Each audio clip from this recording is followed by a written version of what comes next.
on the Edge with April Mahoney Brains. Here, this is the place where the conversation is pointed, the guests are sharp, and the responses are never dull. Welcome home, Brains. Coming to you straight from San Diego, California. Let's welcome our host, April Mahoney.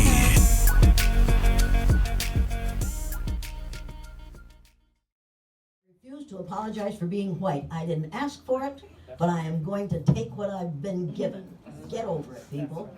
But I refuse to apologize, and it's time for white women and people of color to stop playing defense and start playing offense. Say that again. That's time. I'll say that again. It's time for black people have to apologize for looking like the first modern human beings that evolved on this earth. And there's no such thing as a Caucasian. Just last week somebody said to me, well, human beings started at they're Caucasians. I said, well, you see, I was raised on a farm. And we raised cattle and hogs and pigs and chickens. And I recognize BS when I see it. And when somebody says to me, human beings started in the Caucasus Mountains. No, people, they wouldn't have lived through the first winter. So get over that. You need to get your act together pretty damn fast.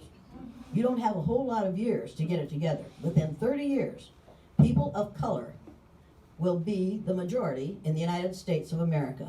Within 30 years. White people, don't do that. That's nothing to applaud, believe me. Within 30 years, white people will be a minority group in the United States of America. We will be in the numerical minority. White folks, you're going to have to start getting used to seeing people of color, women of color, in positions of power.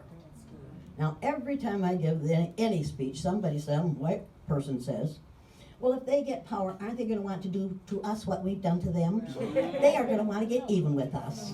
Now, will every black person in this room who wants to get even with all white people, please stand?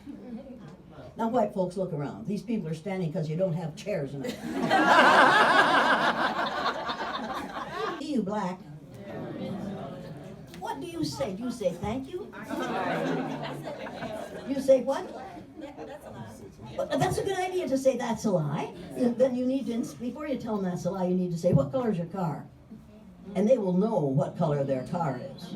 And you can say, oh, you do see color. Some people say to me, I don't see color, I'm colorblind. Usually liberal white women say to me, I'm colorblind. And I say, I knew that before you told me, because if you weren't colorblind, you wouldn't wear that shirt with those pants. Then they get all upset, people. White folks, watch your mouths. If you've got an eye problem, don't visit it upon other people. Do not expect people of color to say, oh, thanks, I'm glad you don't recognize this disfigurement. Because that's what they're saying. How many of you have had some white person say, I just look for the person's heart?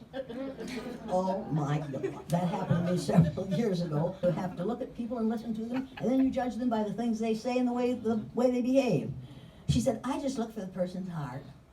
I said, if you can see my heart from where you're sitting, you should go down to the hospital and volunteer to be their x-ray machine. You can save them a lot of money. She said, you know what I mean? I said, I know exactly what you mean. You mean you want to deny somebody's color because you are uncomfortable with somebody's skin color.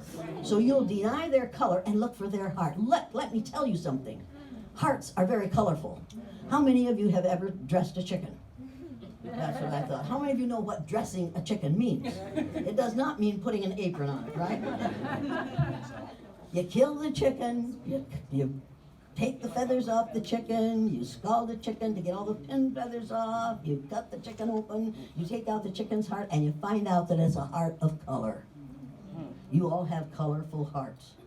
Get over these ridiculous statements the white folks make.